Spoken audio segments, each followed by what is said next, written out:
Supplementary virtually. Prime Minister.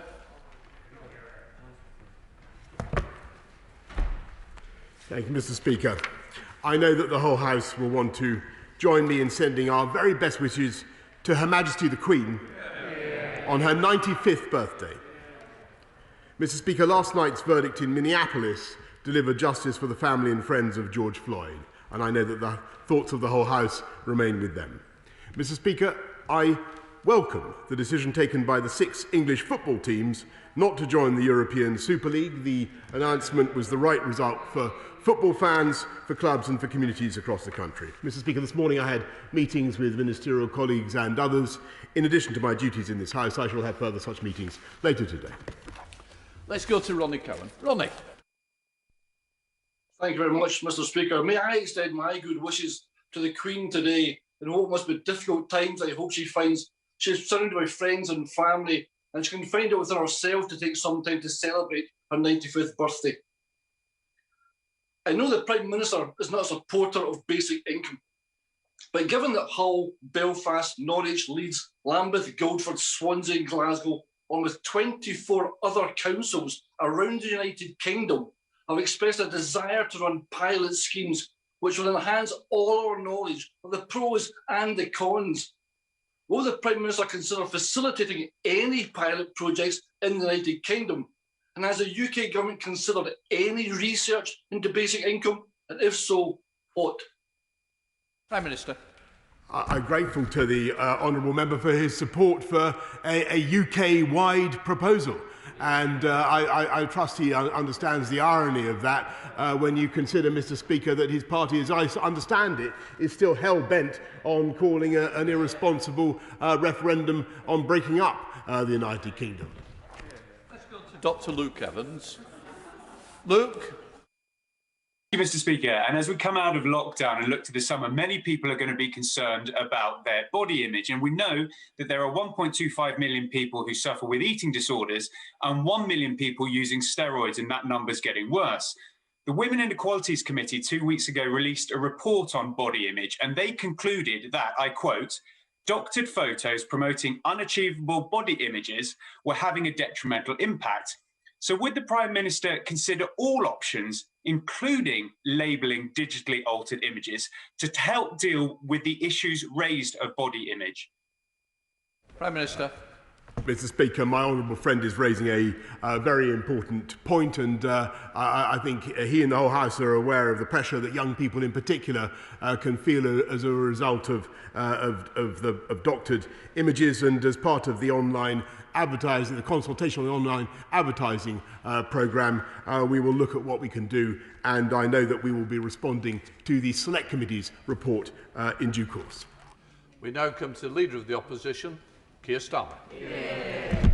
Thank you, Mr. Speaker. Can I join the Prime Minister in wishing Her Majesty a very happy birthday? The last few weeks have been a time of incredible personal anguish.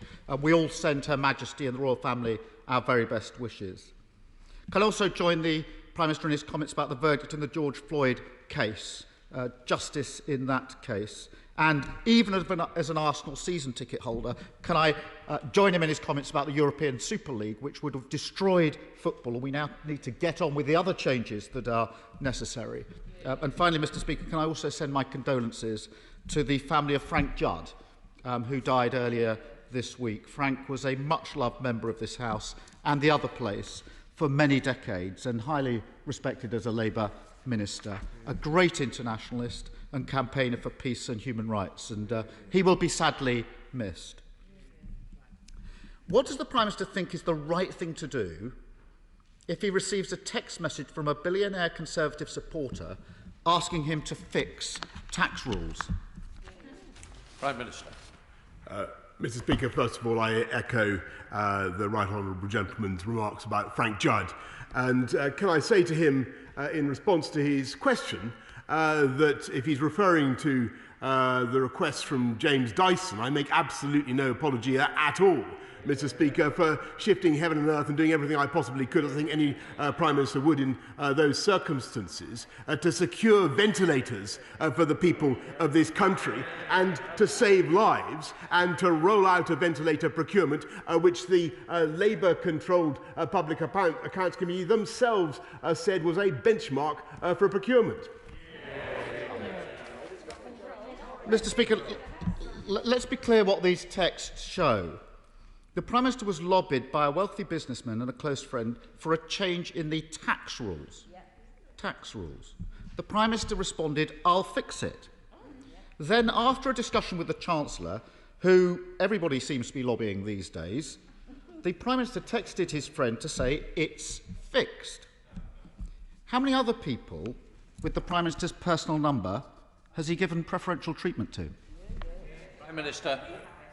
Mr. Speaker, I recall the right honourable gentleman at the time saying that we should do everything that we could to get more ventilators, and indeed he congratulated the rollout of the ventilator. He said that well done to everybody involved for the ventilator challenge. And I just remind the House what we were facing in March last year, Mr. Speaker, which was that we had a new virus which was capable of killing people in ways that we didn't understand. The only way to help them in extremis was to intubate them and put them on ventilation. We had 9,000 ventilators in this country, Mr. Speaker.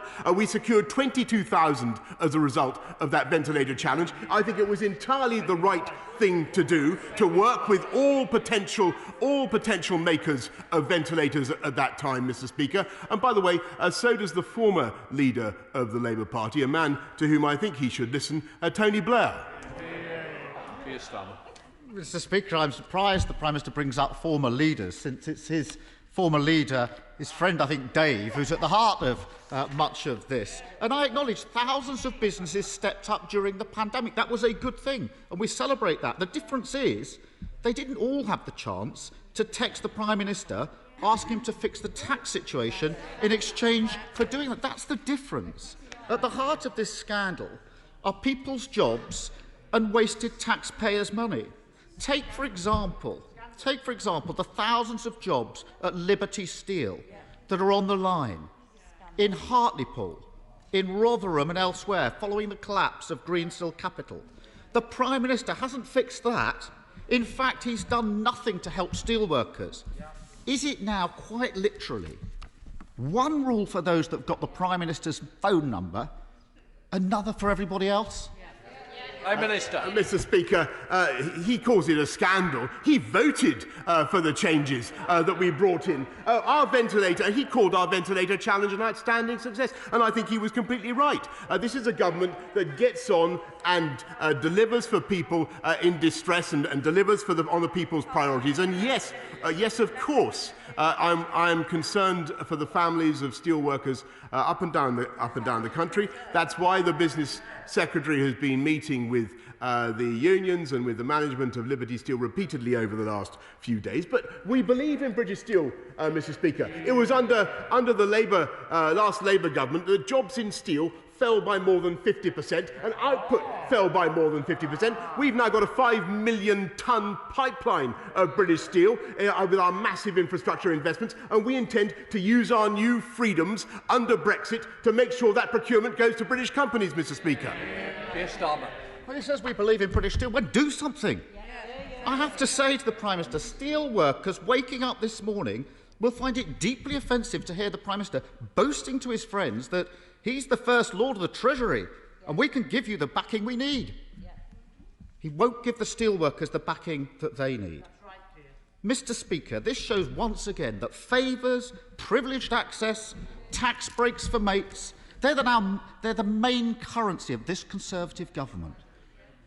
And if that's not the case, Prime Minister, can the Prime Minister tell me if one of the 3 million self-employed people who've been excluded from government support for over a year and now face bankruptcy, if they text the Prime Minister to ask for a tax break so they can survive, would he change the rules for them too? Prime Minister. Mr. Speaker, we've given, this government, I should say, has supported the self-employed with more than £14 billion throughout the pandemic, and that's as part of a vast package of support for jobs and livelihoods across the country. We continue to do everything it takes, and I think that he should take back what he said about the ventilator challenge. He attacks the ventilator challenge now. Our efforts to get more ventilators at a very, very difficult time for this country. In the same way, Mr. Speaker, by the way, in which he opportunistically attacked the vaccine task force at a critical moment, which he will recall. Mr. Speaker, we take the tough decisions that are necessary to protect the people of this country and get things done. Mr. Speaker, if I had to correct the Prime Minister for everything he gets wrong, I'd be here all day. I take it that's a no as an answer to the question in relation to the 3 million. And there we have it. An open door, but for those with the Prime Minister's number, a closed door to the 3 million. What this shows once again is the extent of the sleaze and cronyism that's at the heart of his Conservative government. Let me try another way, Prime Minister. Let me try another way. If an NHS nurse, Prime Minister, who's been working on the front line during the pandemic, had the Prime Minister's phone number, would they get the pay rise they so obviously deserve? Mr. Speaker, I'm proud of what this government has done to support the NHS throughout the pandemic, with record investments and with another £92 billion that we put in to support the NHS throughout the pandemic. And what we're doing to help nurses, as he knows, is last year putting in the bursary of £5,000 plus the £3,000 on top to help them with training and the costs of childcare, a 12.8% increase on starting salary just in the last couple of years, Mr. Speaker. And above all, this is the government that is helping nurses and helping the profession by recruiting more than ever before. And there are already 50,000 more people in the NHS this year than there were last year, Mr. Speaker, and 10,600 more nurses. That's what I'd say to many of the nurses that I've talked to in the last few days and weeks, and we will continue to back them to the hilt. Keir Starmer. If the Prime Minister had been talking to the NHS frontline, he'd know just how insulted they are by his pay cut after everything they've put in the last year. They didn't get a text from the Prime Minister. They got a kick in the teeth. Yeah. Mr. Speaker, there's a pattern to this government. The Prime Minister is fixing tax breaks for his friends. The Chancellor is pushing the Treasury to help Lex Greensill. The Health Secretary is meeting Greensill for drinks. And David Cameron's texting anybody who'll reply. Every day, there are new allegations about this Conservative government. Dodgy PPE deals, tax breaks for their mates. The Health Secretary owns shares in a company delivering NHS services. Sleaze, sleaze, sleaze. And it's all on his watch. With this scandal now firmly centred on him, how on earth does he expect people to believe that he is the person to clean this mess up? I'll tell you why. Because I'll tell you why this government is doing the right thing at the right time. Because the difference between us and the Labour Party is I'm afraid, staringly obvious. And we get on with taking the tough decisions to protect the people of this country and to take our country forward, uniting and leveling up. We take the tough decisions to procure thousands, tens of thousands of ventilators in record time, which apparently he now opposes. We put forward tougher sentences for rapists and violent criminals, Mr. Speaker, which he then opposes on a 3-line whip, Mr. Speaker. And we take tough decisions to stick up for the fans, of our national game. Captain Hindsight snipes continually from the sidelines. This government gets on with delivering on the people's priorities, Mr. Speaker. Philip Davis. Thank you, Mr. Speaker. Back in 2019, the government gave the Labour Council in Bradford hundreds of thousands of pounds to carry out a feasibility study for Shipley Eastern Bypass. It was due to report in the autumn of 2019. They put it back to April 2020, and yet a year on from that, there is still no sign of it. Please will the Prime Minister intervene to ensure this vital infrastructure project is delivered? And will he meet with me and our honourable friend, the member for Keighley, to see how we can progress our campaign to break away our constituencies from Bradford Council to set up a truly local unitary authority to deliver for our constituents. Prime Minister. Mr. Speaker, on the second point, I'm sure the relevant minister will be happy to meet and to consult him. But on his point about the Shipley bypass, the matter is currently with Bradford Council, and I suggest that Labour-controlled council follow the example of many Conservative-controlled councils and deliver that essential infrastructure project on time, creating jobs and opportunities for his constituents. Let's go to the Leader of the SNP, Ian Blackford. Ian. Thank you, Mr. Speaker. And can I associate myself with the remarks of the Prime Minister and the Leader of the Opposition on both the Queen's 95th birthday and the justice that we've now seen in the George Floyd case. Mr. Speaker, this morning's revelations surrounding the Prime Minister's interference in COVID contracts are incredibly serious. Whether it's cash for questions in the 90s or text for contracts during this pandemic, people know this is the same old story. This is how the Tories do government. The Prime Minister is at the very heart of this scandal. Mr. Speaker, will the Prime Minister reveal today how many more COVID contracts he personally fixed? And if he has nothing to hide, will he publish all personal exchanges on these contracts before the end of the day? Prime Minister. Mr. Speaker, of course, there's absolutely nothing that to conceal about this, and I'm happy to share all the details with the House, as indeed I've shared them with my officials immediately. Mr. Speaker, and it's thanks to that immediate action that we've been able to roll out, and not just to deal with the ventilator challenge, but also to help the people of the whole United Kingdom to get access in record times to the vaccines on which we all depend. And I think what the people of this country, and the same goes for rolling out PPE, Mr. Speaker. We've had to work at incredible speed, and I think the people of this country understand that it is sometimes necessary to act decisively to get things done. Let's go back to Ian Blackford. Ian. If the Prime Minister says there's nothing to see here, publish them. Let us all see them. Let's have that transparency, because frankly, his excuses just don't stack up.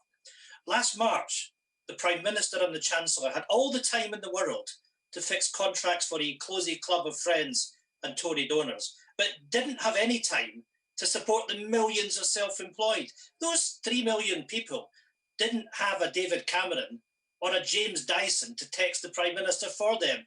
They were on their own, and they were left behind by this Prime Minister. This Tory text for contract scandal is growing more and more serious with every revelation. The Prime Minister was eager to initiate an inquiry into his predecessor, David Cameron. Will be as quick to commit to a public and comprehensive inquiry into himself and his own government. Politics, Prime Minister. Mr. Speaker, he says we had all the time in the world. In fact, as the House will recall, at the end of March last year, the pandemic was taking off very fast, and we had to act very fast, as I think people up and down this country understand. And I thought that his dog just made a more sensible contribution just now than he did. Fair Jones. Thank you, Mr. Speaker. Farmers in Brecon and Radnorshire have worked tirelessly to give us world-class British food throughout the pandemic. In return, the Welsh Labour and Liberal Democrat government have given them a slap in the face with their nitrate vulnerable zone policy, which will do nothing for water quality and ignores the water companies dumping thousands of tonnes of sewage into our rivers. Mr. Speaker, does the Prime Minister agree with me that this demonstrates Welsh Labour's absolute contempt for rural areas like mine? Yes, she is entirely right, Mr. Speaker, because agriculture is, of course, devolved in Wales, and if people want to send a clear signal and they want change in the way farmers are treated in Wales, and I hope they will vote Conservative in the Welsh Assembly elections in just 2 weeks' time and vote for a party that actually champions agriculture and believes in it. Let's go to Sir Geoffrey Donaldson. Sir Geoffrey. Prime Minister, I was proud to put on the uniform of the Crown and to serve with tens of thousands of men and women from our armed forces and our police in protecting the entire community in Northern Ireland from the ravages of terrorism during our troubled past. The Prime Minister gave a commitment in his election manifesto to introduce legislation to protect those men and women from vexatious prosecutions. Will the Prime Minister stand by and honour that commitment? Prime Minister. I thank the right honourable gentleman very much for, first of all, for his service, and I know that the whole House will agree. And I want to put on record, by the way, Mr. Speaker, my thanks to the former Minister for Veterans for all that he did to help with improving the lot of veterans across our country. And we have protected many veterans with the Overseas Operations Bill. There is more to be done, as he rightly says, in the case of veterans of the Northern Ireland conflict, and we will be bringing forward further measures in due course. Let's go to Ian Levy. Ian. Thank you, Mr. Speaker. Since 2019, Blythe Valley has benefited from significant investment for levelling up, including the Towns Fund, the Future High Streets Fund, and the reinstating of the rail line. We know now that Blythe will be the home of the UK's first gigafactory, developed by British Volt, further demonstrating the commitment to build back better. Can I congratulate my friend on his drive and commitment to help in areas which have been neglected for so long, and ask him to assure the House that he will do all that he can to help those areas realise their full potential. And I would like to offer my right honourable friend an open invitation to visit this fabulous constituency of Blythe Valley, where I'm sure he will receive a very warm welcome. Prime Minister. I thank my honourable friend very much, and it was only lately that he and I stood on the seafront of Blythe, and we looked out at some of the incredible wind farms and just the harbingers, the prelude of the huge Dogger Bank wind farms that are going to be built in the North Sea. I'm delighted that a gigafactory for batteries is being established in Blythe Valley, and thanks to his help and his leadership, we are seeing Blythe Valley and many other parts of the North East at the forefront of the green industrial revolution, delivering high-wage and high-skilled jobs across our country. Kim Johnson. Thank you, Mr. Speaker. Last week, hundreds of GMB gas engineers were sacked for refusing to sign new contracts, expecting them to work harder and get paid less. Fire and rehire, abuses by rogue employers are spreading through workplaces like a virus. The government has called the practice unacceptable and bully boy tactics, but refused to take action to ban it. I'm giving the Prime Minister the chance to show us all where he stands. Will he commit here and now to include proposals to end this shameful and immoral practice of fire and rehire in next month's Queen's speech? Yes or no? Prime Minister. I repeat what I've said about that practice, and if she'd be kind enough to send me particular details about the case that she mentions, she raises, I will be happy to take it up. Dr. Ben Spence. Thank you, Mr. Speaker. Access to superfast broadband is critical in today's society, but many people living in Runnymede and Weybridge can't access it. And while this question is essential viewing, my constituents may struggle to watch it streaming at home this evening if someone else is catching up on the MasterChef final. Does my right honourable friend share my ambition that everyone in Runnymede and Weybridge should have access to superfast broadband, just as every house should have access to water and electricity? Prime Minister.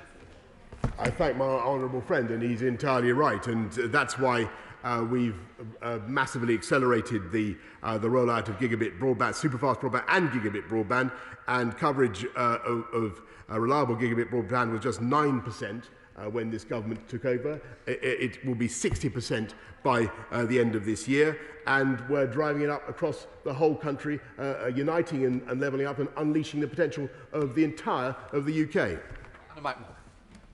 Thank you.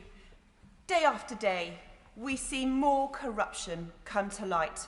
Yet day after day, I speak to more desperate constituents who are excluded from this government's support.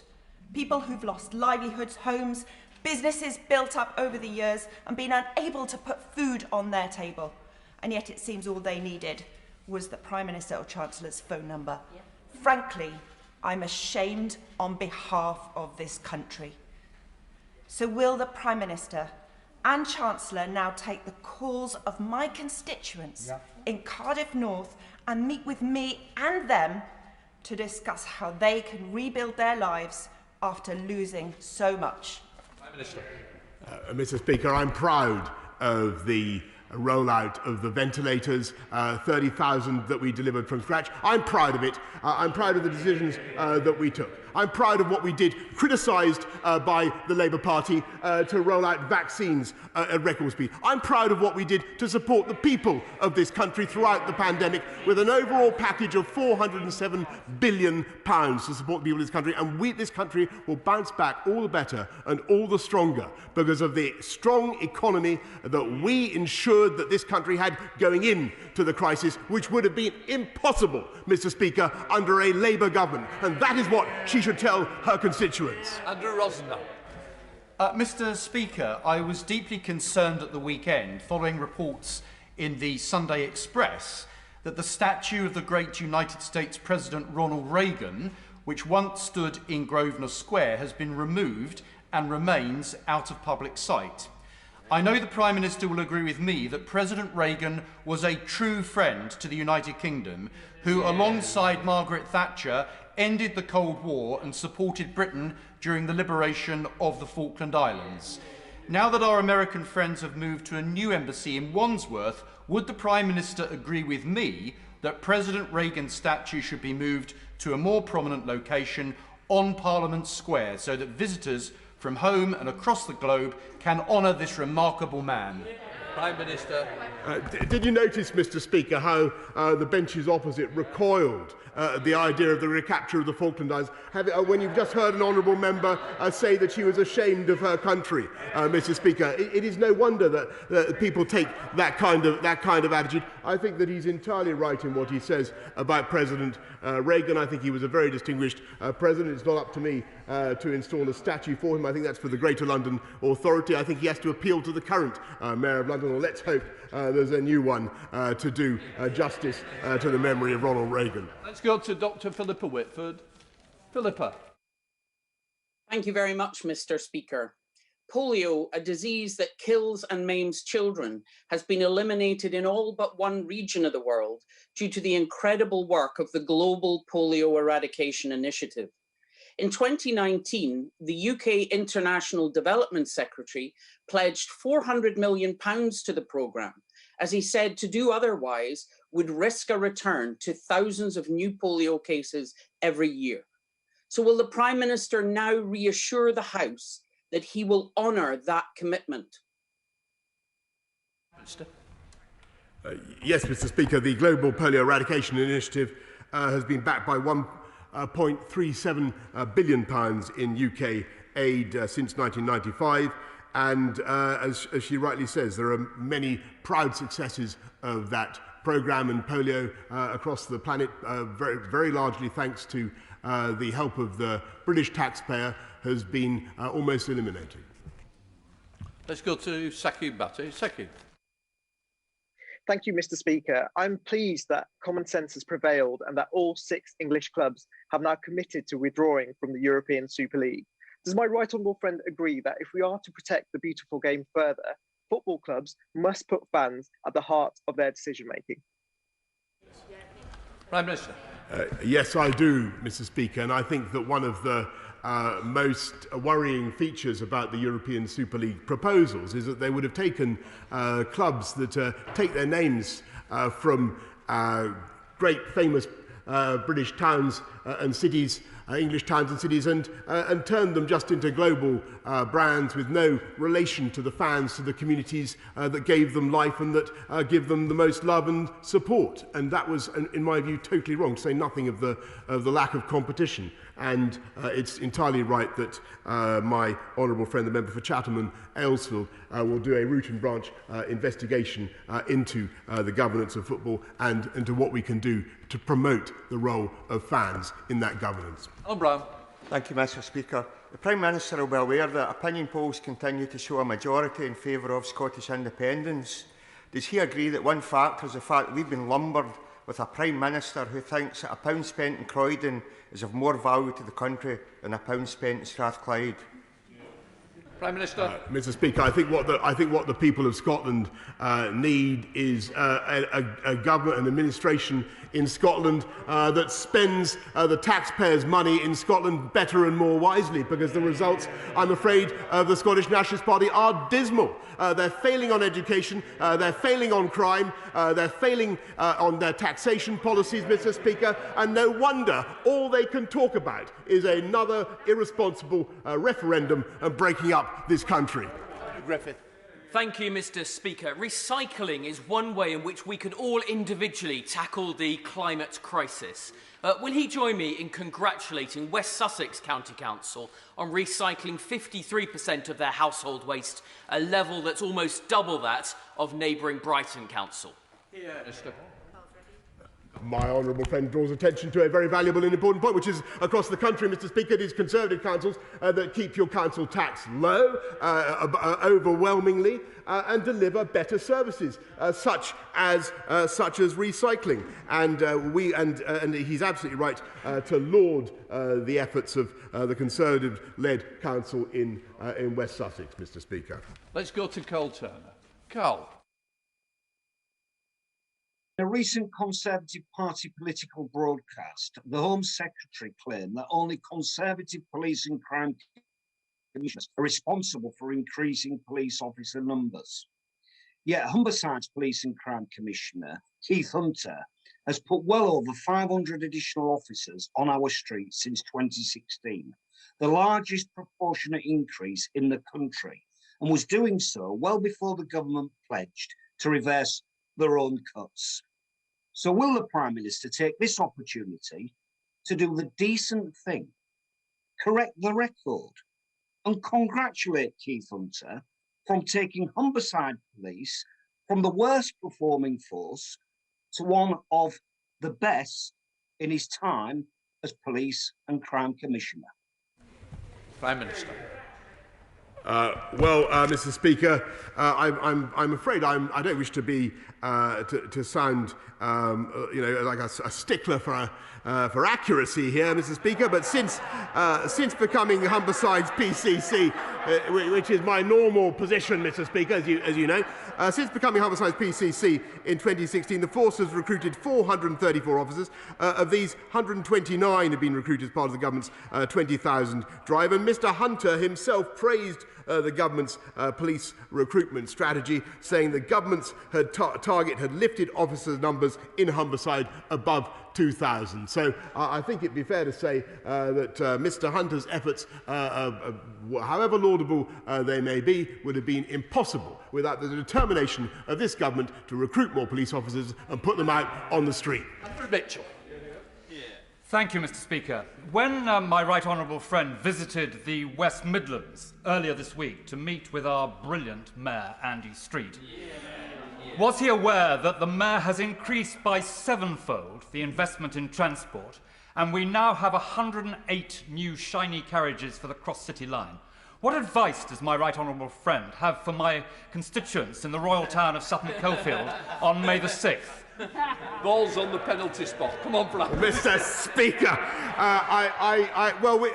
not only is he rolling out 50 new stations, Mr. Speaker, but 150 miles more of track, linking up communities across the West Midlands, delivering job opportunities, delivering growth, delivering hope for the West Midlands. And that's why I think the people of the West Midlands should vote for another term for Mayor Andy Street.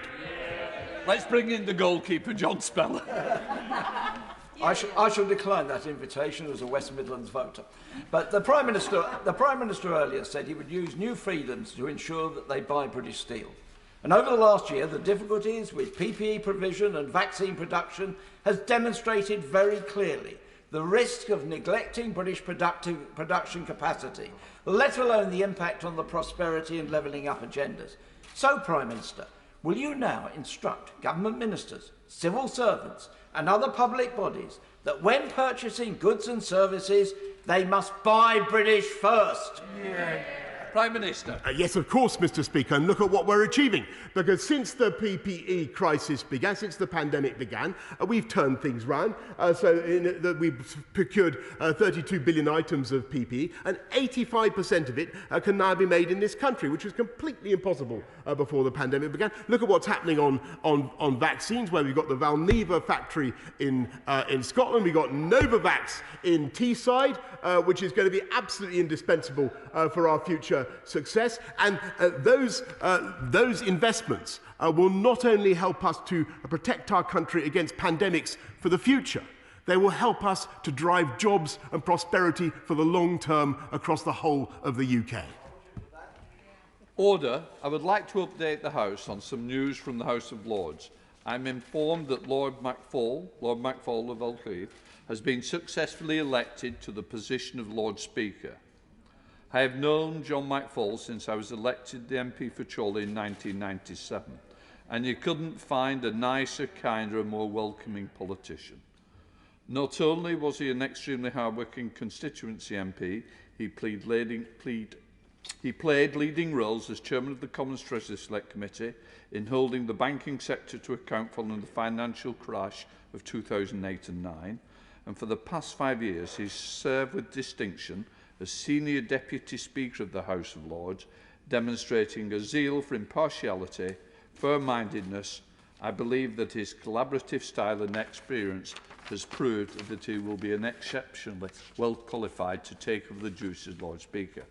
Having already worked closely with John on issues such as security, I relish the chance to do so again on the matters that cut across both Houses of Parliament.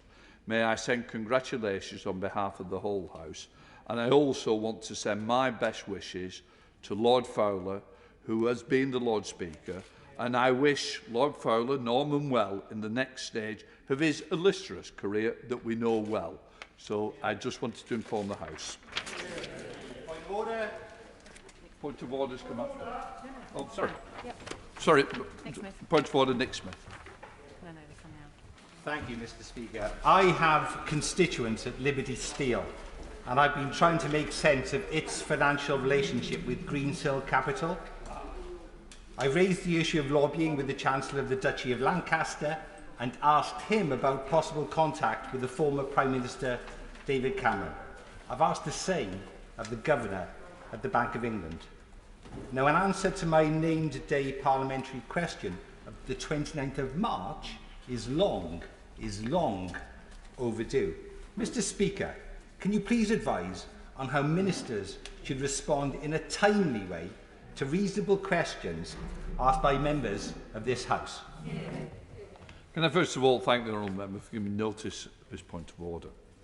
All honourable members are entitled to expect a timely response to their parliamentary question. In this case, those on the Treasury front bench will have heard the point of order, and I am sure that the matter will now be looked into. If the honourable member does not receive a response to his question, he might wish to talk to the table office about ways to pursue this matter. But I would point out, and quite strongly, that we are talking about people's lives, communities, and I would expect that ministers take seriously the role and the duty they have to members of Parliament who have been elected for those constituencies. Whatever political side, MPs quite rightly deserve the answer to questions. There is no reason for them not to answer timely. So I hope the message goes clearly across to the bench. Point of order, Colin Eastwood. Speaker, during Northern Ireland questions, the Secretary of State accused members of my party of making incendiary remarks on Twitter. He should know by now that words in this chamber have an implication on the streets. We've seen it too many times. As someone who's been sitting in his ivory tower during all this trouble, when the rest of us were on the street toe-to-toe with the men of violence, will you ask him to come to this House and clarify his remarks, please, Mr. Speaker? Can I say, it's no point of order for the Chair, but what I can assure the member is it's now on the record, and certainly his point will have been heard. Thank you. Right, I am now suspending the House for 3 minutes to enable the necessary arrangements for the next business to be made. Order.